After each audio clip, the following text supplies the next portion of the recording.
আসসালামু আলাইকুম রহমতুল্লাহি বারাকাতু। MD Jamil, launch lover of Bangladesh Facebook page, YouTube channel থেকে যারা দেখছেন সবাইকে স্বাগতম।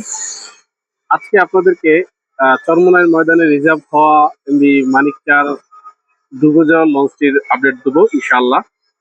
আমার চ্যানেলে এই প্রথম এই মানিক চার নিয়ে আপডেট আজকে দিচ্ছি, এবং কারণ এর আগে আমি দিতে পারিনি, আমি চরমোনাইতে এবার যেতে পারিনি কোনো কারণে হয়তোবা।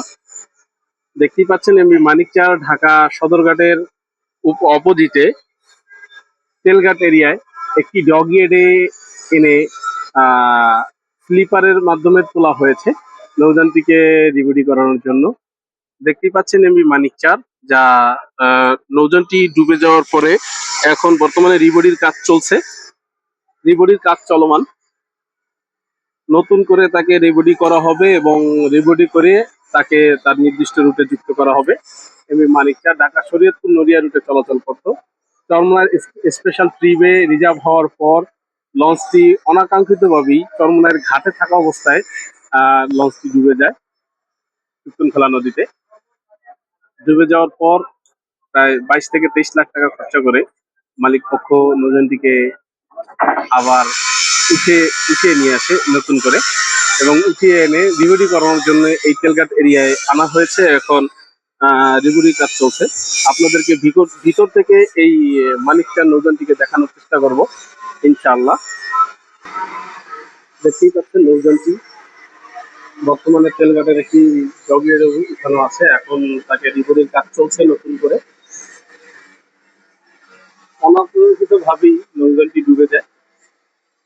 এই নৌযানটিকে এখন রিবডির কাজ চলমান, তোলার জন্য ডগিয়ারে তোলা হয়েছে।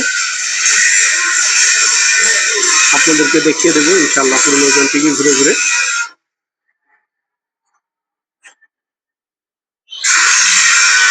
এটি হচ্ছে নিচতলা।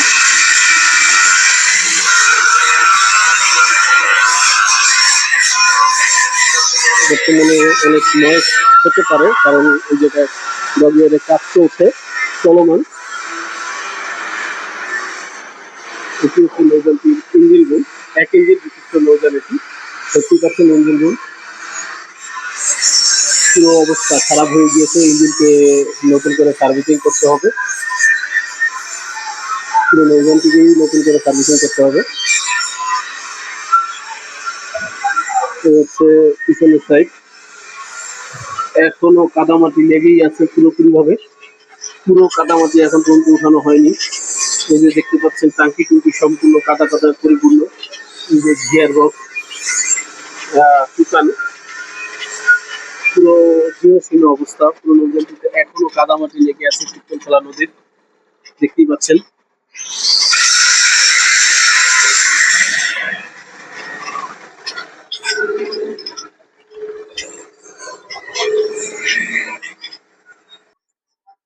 এটি হচ্ছে দ্বিতীয় তলা। দ্বিতীয় তলায় দেখতে পাচ্ছেন এখনো জীর্ণশীর্ণ অবস্থা, যেসব অংশ ভেঙে গেছে এই যে কেটে সরিয়ে ফেলা হচ্ছে, ফুটিয়ে ফেলা হয়েছে অলরেডি গ্যাস সিলিন্ডারের মাধ্যমে কেটে। দেখতে পাচ্ছেন দ্বিতীয় তলা মানিকচারের দ্বিতীয় তলা। এই যে পিছনের অংশটা ভেঙে গিয়েছিল, তাই অংশটিকে কেটে সরিয়ে ফেলা হচ্ছে নতুন করে। এখন রিবডি করা হবে নৌযানটি পুরোপুরি ভাবে। এখন আমরা ছাদে যাব, ছাদের অংশ।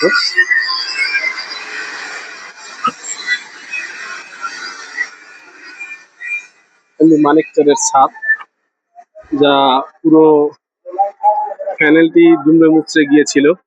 এই যে এটার সাইলেন্সার পাইপ পুরো অংশটাই দুমড়ে মুচড়ে যায়। সাইলেন্সার পাইপটি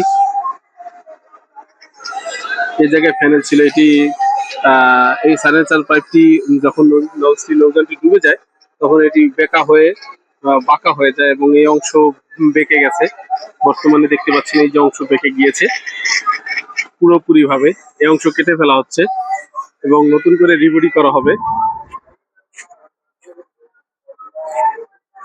এই যে ছাদের বিভিন্ন রেলিং ভেঙে গিয়েছে, লঞ্চটি যখন নদীতে পড়ে যায় তখন উল্টোভাবে হয়ে পড়ে গিয়েছিল। এটি মাস্টারদের গাফলতির কারণে হয়ে গিয়েছে, নৌযানটি ডুবে গিয়েছিল। এমবি মানিক চারের কেবিন দেখতে পাচ্ছেন, এই যে কিছু অংশ ভেঙে গিয়েছে কেবিনের, এবং এটিও একটি ডাবল কেবিন, পুরো ভাঙা ভেঙে গিয়েছে, দুমড়ে মুচড়ে গিয়েছে একেবারে। দেখতেই পাচ্ছেন এগুলো সব ডাবল কেবিন, সিঙ্গেল কেবিন, একটা সিঙ্গেল কেবিন। এবং এই যে মানিক চারের মাস্টার ব্রিজ দেখতেই পাচ্ছেন, এই মাস্টার ব্রিজে মাস্টারদের যারা মাস্টার থাকতো তাদের গাফলতির কারণে এই নৌযানটি পুরোপুরি ডুবে যায়।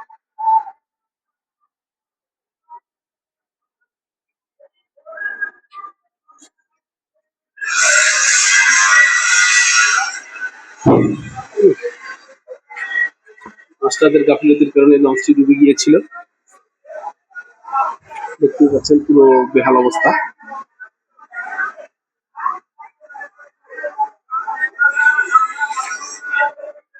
দ্বিতীয় তলা নামছি, পরিষ্কার পরিচ্ছন্নতা চলছে, নতুন করে কাজ করানোর জন্য পুরো লঞ্চটাকে পরিষ্কার করতেছে, কারণ পুরো নৌযানটি পানির নিচে ছিল প্রায় 10-15 দিন। দেখতেই পাচ্ছেন কেবিন, ডাবল কেবিন এবং সিঙ্গেল কেবিন। আর এটাও একটি বসার জায়গা ছিল সম্ভবত মানিক চারের, তার সুবিশাল সামনের অংশ। এই যে মানিক চার, এই নৌযানটি চরমনাইয়ের ময়দানেই থাকা অবস্থায় ডুবে গিয়েছিল, এখন তাকে রিবডির কাজ চলছে, দেখতেই পাচ্ছেন।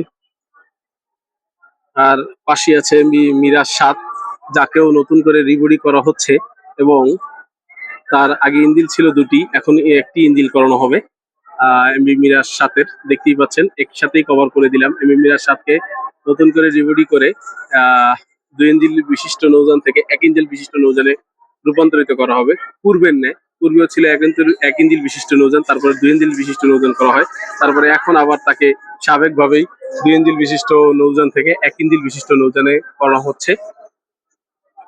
তো এই ছিল ভিডিও মানিক চারের আপডেট।